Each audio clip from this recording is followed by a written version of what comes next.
Selamat pagi, penginjang, serek-serek. Wah, jane kepengine nggih ketemu nggih.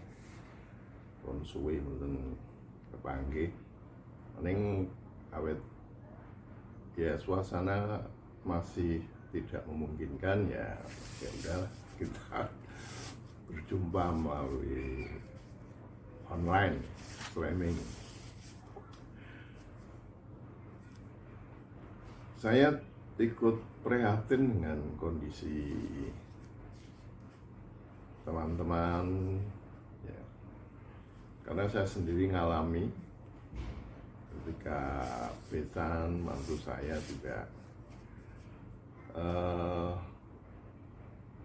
juga terkena keserimpet ing bebendu cek bantah gitu kan. Tapi Bapak Ibu yang dikasih Tuhan, sebetulnya kalau menurut pandangan saya bahwa pandemi ini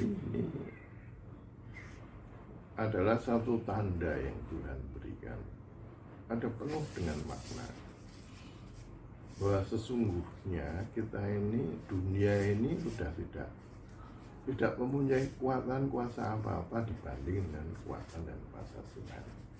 Ya buktinya ya ini. Nah, di dalam kondisi ini bagaimana kita harus menyikapinya? Kita terhanyut dalam kecemasan dan ketakutan, atau kita membangun pengharapan bahwa Tuhan itu ada gitu, bukan cerita omong kosong gitu. Tuhan itu ada, dan saya percaya bahwa Tuhan itu ingin semua anak-anaknya itu kembali kepadanya. Pertanyaannya, apakah selama ini anak-anaknya tidak kembali, tidak bersama dengan Tuhan, gereja-gereja tidak bersama dengan Tuhan? Ya bisa dikatakan begitu. Bisa dikatakan bahwa gereja-gereja sudah hidup seperti zaman perjanjian lama. Hidup seperti orang-orang Israel, merasa orang pilihan, kemudian ya bangunan hubungan dengan Allah diabaikan.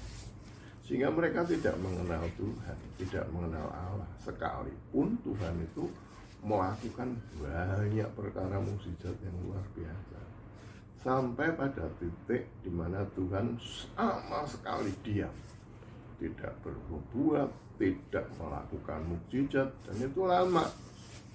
Ada 4 generasi kira-kira Tuhan itu berdiam diri. Saya bisa bayangin, tidak ada mukjizat, tidak ada perkara-perkara ajaib dibuat oleh Tuhan. Kenapa? Karena orang pilihan Israel sudah kehilangan pengharapan, hidup dalam rutinitas dan legalitas. Nah ini yang sekarang ini menurut saya gereja-gereja itu hidup seperti itu, sehingga harus kembali kepada Tuhan. Ya, saya ingin membacakan satu nats ya dari Yeskiel pasal 37 ayat 11. Demikian bunyinya. Firman-Nya kepadaku, hai anak manusia, tulang-tulang ini adalah seluruh kaum Israel. Sungguh mereka sendiri mengatakan, tulang-tulang kami sudah menjadi kering, pengharapan kami sudah lenyap, kami sudah hilang. Oleh sebab itu bernubuatlah dan katakan kepada mereka, beginilah firman Tuhan. Sungguh aku membuka kubur-kuburmu dan membangkitkan kamu, hai umatku, dari dalamnya, dan aku akan membawa kamu ke tanah Israel. Dan kamu akan mengetahui bahwa akulah Tuhan, pada saat aku membuka kubur-kuburmu dan membangkitkan kamu, hai umatku, dari dalamnya. Aku akan memberikan rohku ke dalammu, sehingga kamu hidup kembali. Dan aku akan membiarkan kamu tinggal di tanahmu, dan kamu akan mengetahui bahwa aku Tuhan yang mengatakannya dan membuatnya. Demikianlah firman Tuhan. Nah Bapak Ibu yang dikasihi Tuhan, menurut nats ini Israel itu sudah kehilangan pengharapan, bahwa bahkan dia itu sudah menganggap dirinya itu hilang, bukan hanya pengharapan, tapi keberadaannya sebagai umat pilihan Allah, anak Allah itu hilang. Betapa menyedihkan, sudah kehilangan pengharapan hingga dia sendiri mengatakan bahwa tulang-tulang kami sudah menjadi kering dan sudah mati dan terkubur. Pengharapan yang sedemikian itu sesungguhnya sekarang ini banyak anak-anak Tuhan, gereja-gereja yang sudah kehilangan seperti itu, kehilangan pengharapan akan keajaiban Tuhan dan tidak mengenal Tuhan. Karena di sini disebutkan, Aku akan memberikan rohku ke dalammu sehingga kamu hidup kembali, dan kamu akan mengetahui bahwa aku adalah Tuhan. Ya, kalau Tuhan tidak berkarya pada saat itu, mereka tidak mengenal Tuhan sekalipun Bapak Ibu. Mereka itu menyembah Tuhan rutin, penyembahannya hebat. Mereka beribadah pada Tuhan. Wah, ibadah yang paling ketat di dunia itu adalah ibadahnya orang Israel. Mereka memberi persembahan apapun, Bapak Ibu. Bahkan teman-teman saudara-saudara kita Hindu di Bali itu kalau memberikan persembahan juga setiap hari. Tapi kalau orang Israel setiap hari, dan nilainya itu tinggi. Kalau Bapak Ibu baca di Perjanjian Lama bagaimana mereka berkorban di Baital. Ya, semua dilakukan, tetapi hubungan mereka dengan Tuhan tidak berjalan dengan baik. Tidak ada relasi yang hangat, yang intim, yang mesra bersama dengan Tuhan. Sehingga agama mereka itu menjadi Tuhan, legalitas, dogma, kemudian birokrasi, adat itu menjadi Tuhan mereka. Bukan Tuhan Allah Yahweh pribadi yang harus menjadi Tuhan mereka, tetapi mereka menjadikan agama menjadi Tuhan mereka. Ya, Bapak Ibu yang dikasihi Tuhan, di tengah-tengah pandemi yang hebat seperti ini, kita berdiri sebagai apa dan sebagai siapa? Apakah kita berdiri sebagai orang-orang yang memiliki hubungan yang akrab dan intim bersama dengan Tuhan? Ataukah kita ini membangun legalitas birokrasi agamawi? Ya Bapak Ibu ya, ibadah, berdoa, tapi ya gitu-gitu aja, nggak ada apa ya, tidak ada efek kekal dan efek ilahinya. Sehingga kita ini bermain di area pemikiran dan angan-angan, tidak bermain di area batin. Nah, kita harus harus kembali ke arah batin kita. Nah, Bapak Ibu yang dikasihi Tuhan, Natal ya, kalau kita hubungkan dengan Natal dan Tahun Baru, Bapak Ibu yang dikasihi Tuhan, setelah 4 abad masa kegelapan, tidak ada mukjizat, tidak ada keajaiban, tidak ada nubuat, datanglah Tuhan Yesus. Nah, Tuhan Yesus lahir dari keajaiban, dari nubuat, mukjizat, sehingga seluruh dunia ini goncang. Bagaimana mungkin seorang perawan bisa dilahirkan dari roh lagi. Nah, inilah sebetulnya yang dimaksudkan Tuhan, supaya kita ini kembali kepada Tuhan Yesus, pada Allah Bapa, kepada ekses dan efek ilahi. Nanti saya jelaskan bagaimana sulitnya untuk masuk di dalam area itu, karena kita sudah membangun sendiri ini tembok-tembok penghalang untuk masuk dan berhubungan dengan Allah yang sifatnya agamawi tadi. Nah, Kemudian tahun baru. Tahun baru itu sebetulnya tidak bisa dilepaskan dari Natal. Tahun baru adalah masa-masa Allah sebetulnya memerintah. Masa-masa di mana Allah yang harus menjadi penguasa. Jadi ada sesuatu yang baru dari kegelapan kepada terang. Maka Tuhan Yesus mengatakan bahwa aku adalah terang.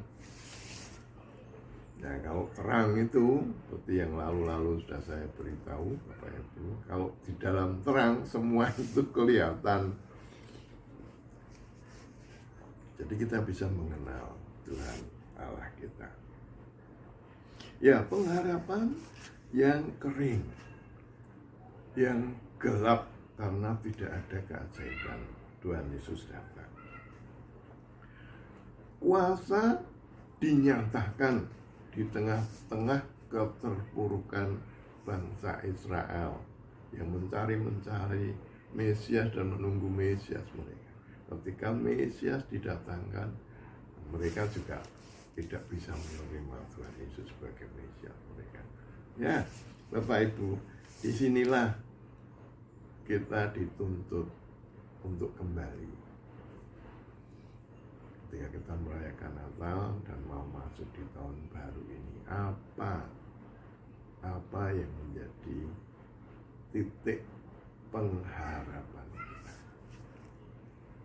Apakah kita cuma rame-rame kemudian nyumet kembang api ngoten selesai? Tidak. Natal dan tahun baru bermakna sangat dalam, yaitu terang dan pengharapan. Ketika umat Israel yang sedemikian pengharapannya itu kering, Tuhan datang. Aku akan membangkitkan engkau. Bapak Ibu yang dikasihi Tuhan, aku akan membangkitkan. Yang pertama, aku akan membangkitkan. Tuhan dalam tahun baru ini, di dalam Natal yang lalu, membangkitkan.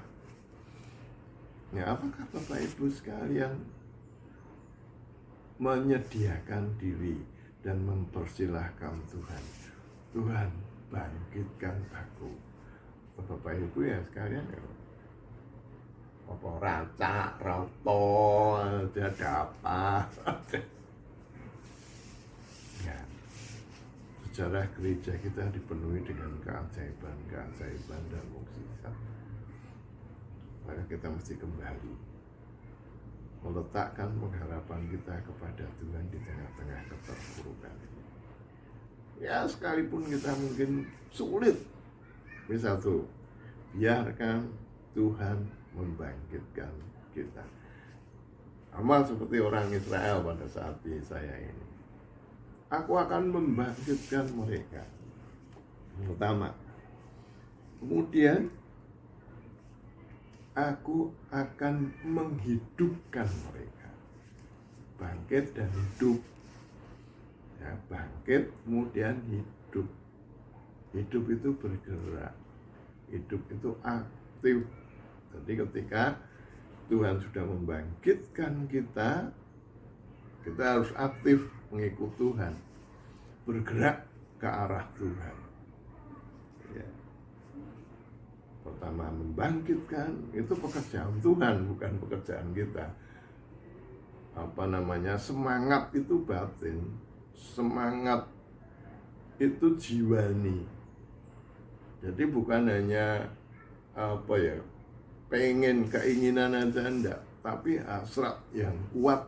Dan hasrat yang kuat itu ditumbuhkan oleh Tuhan, bukan dibangun oleh manusia. Maka biarkan Tuhan melalui firman-Nya membangkitkan hasrat Bapak Ibu sekalian pada Tuhan. Ya, Bapak Ibu yang dikasihi Tuhan, Raja Yosafat itu dikepung oleh 3 kerajaan besar dan kuat. Sedangkan Raja Yehuda ini kerajaannya kecil, kemudian Dia dari kerajaan Yehuda, kecil, senjatanya sedikit, dan rakyat itu sudah dipenuhi dengan ketakutan karena tidak ada lagi pengharapan, tidak ada lagi yang bisa diperbuat mereka kecuali menyerah dan mati. Tapi Raja Yosafat itu berdoanya begini, Bapak Ibu, di tengah-tengah kesulitan yang besar, di tengah-tengah keterpurukan. Ya Allah, kami tidakkah Engkau menghukum mereka, karena kami tidak punya kekuatan untuk menghadapi laskar yang besar ini, tidak punya kekuatan yang datang menyerang kami. Kami tidak tahu apa yang harus kami lakukan. Hopeless. Sudah sampai pada titik di mana semua itu sudah tidak bisa lagi diatasi. Tapi kalimat terakhir, tetapi mata kami tertuju kepada. Pikiran sudah stres, semuanya sudah habis, hanya mata yang mengatakan hanya mata, tetapi mata kami tertuju pada. Dan apa yang terjadi Bapak Ibu ingat itu? 3 bangsa yang kuat, kerajaan yang kuat itu akhirnya dibuat Tuhan berperang sendiri, dan Yosafat dimenangkan oleh Tuhan. Itu yang pertama. Semangat tidak harus menggebu-gebu, tapi semangat ketika hanya mata saja yang memandang kepada Tuhan, itu sudah mendatangkan suatu keajaiban yang luar biasa. Yang ditulis sejarah dunia itu tuliskan demikian. Sekarang apa dan bagaimana keberadaan kita? Apa yang menjadi sandaran kita? Apa yang menjadi pengharapan kita? Bapak Ibu yang dikasih Tuhan, tujukan mata kita kepada Yesus Kristus Tuhan, Sang Natal itu. Di sana ada banyak tersimpan perbendaharaan keajaiban. Tinggal apa kita ini mau dan mempersilahkan Tuhan mengerjakan bagiannya atau tidak. Yang kedua, Bapak Ibu yang dikasih Tuhan, Abraham itu dijanjiin punya anak, tapi sampai umur 100 gak punya anak.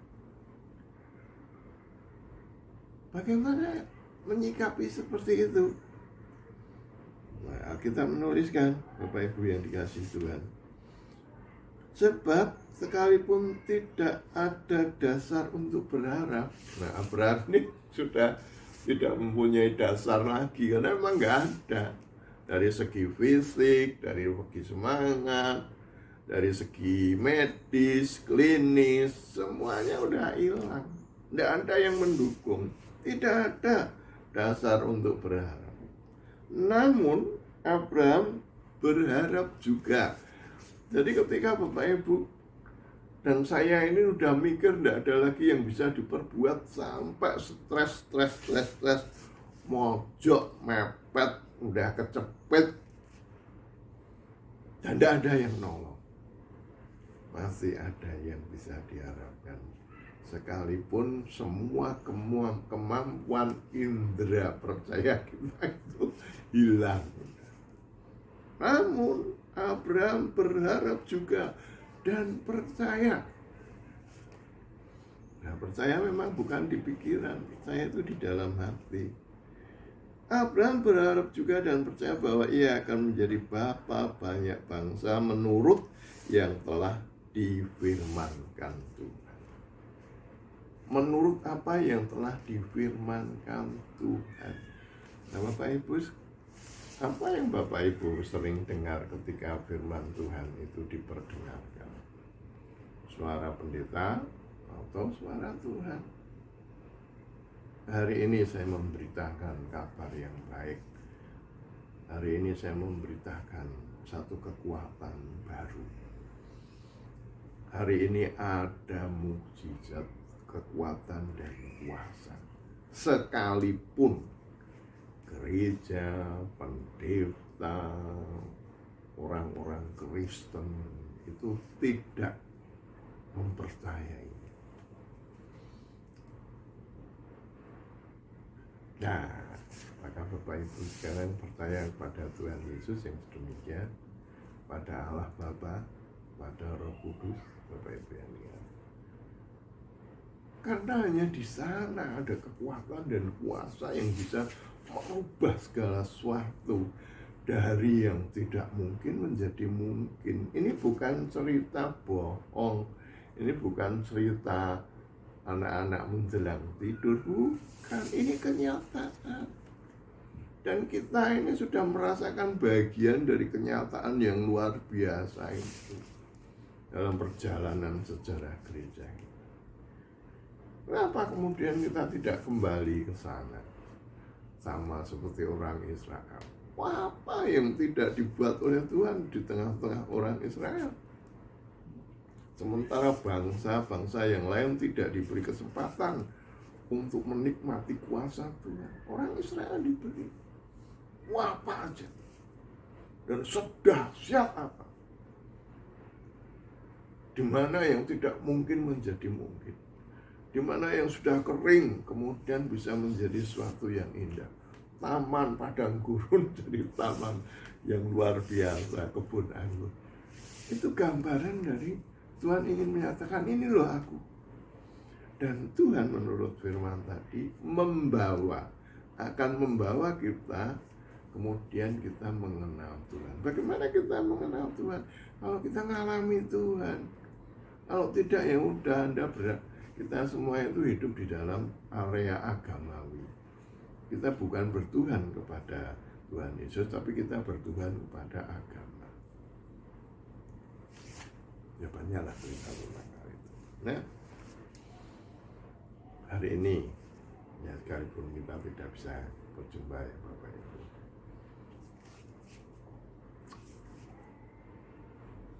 mantu saya, besan saya itu mendapatkan mujizat Tuhan, jadi COVID survivor. Ya, Tuhan selamatkan dari bencana COVID. Ini peristiwanya itu baru-baru yang ketika COVID itu meledak-ledak dan hebat sekali. Dan saya percaya untuk siapa saja yang mau mempercayakan diri kepada Tuhan. Momen Natal dan Tahun Baru adalah momen di mana Tuhan mau bekerja. Tuhan mengangkat dan membangkitkan kita. Tuhan menghidupkan kita. Dan Tuhan membawa kita kepada pengenalan akan dirinya. Pengenalan akan Tuhan melalui kuasa mukjizatnya. Sama seperti perempuan Samaria yang ketemu Tuhan itu. Begitu dia ketemu Tuhan, dia hidup, dia bangkit, punya semangat, pulang Bapak Ibu, memberitakan kepada teman-temannya, oh di sana ada Yesus macam-macam. Dan kemudian orang sekampung semua datang berbondong-bondong menjumpai Tuhan Yesus. Dan setelah berjumpa dengan Tuhan Yesus dan mengalami Tuhan Yesus, apa yang dikatakan orang-orang kampung ini kepada perempuan ini? Kami ini sekarang percaya kepada Yesus bukan karena kamu yang menceritakan, tetapi kami melihat sendiri, ngalami. Mereka semua ngalami Tuhan Yesus, berjumpa dengan Tuhan Yesus, dan mereka diselamatkan, mendapatkan banyak mukjizat dari Tuhan Yesus. Nah, pengharapan itu tidak pernah surut. Tuhan Yesus mengatakan, bulu yang lunglai tidak akan dipatahkan, dian yang redup tidak akan dimatikan. Tuhan ingin membawa kita lebih lagi mengalami dia di tengah-tengah momen Natal dan Tahun Baru. Di tengah momen keterpurukan, Tuhan ingin membangkitkan semangat bersama dia. Ya relakan hidup kita untuk dibawa Tuhan, dibangunkan Tuhan, dihidupkan Tuhan, dan rasakan nikmati bagaimana Tuhan kita ini adalah benar-benar Tuhan yang mengasihi kita, yang berkuasa, yang bisa melakukan segala apapun, dan layak, sekali lagi, dan layak atau patut, harus menjadi pengharapan kita. Nah, dialah yang akan membangkitkan, menghidupkan, dan membawa kita kepada keselamatan kekal dan berkat-berkat selama kita menuju pada dia. Ini kan, ya, Bapak Ibu sekalian, semangat, biarkan Tuhan bekerja, persilahkan Tuhan berkarya. Kalau toh pun kita nggak punya kekuatan, nggak bisa mikir lagi, udah mepet-mepet, biarkan Tuhan yang bekerja, karena Dia memang bekerja, karena Dia memang hidup, karena Dia memang mau membawa kita dan memberkati kita. Selamat Natal dan Tahun Baru. Tuhan memberkati, dan Tuhan Immanuel menyertai kita sampai selamanya. Shalom.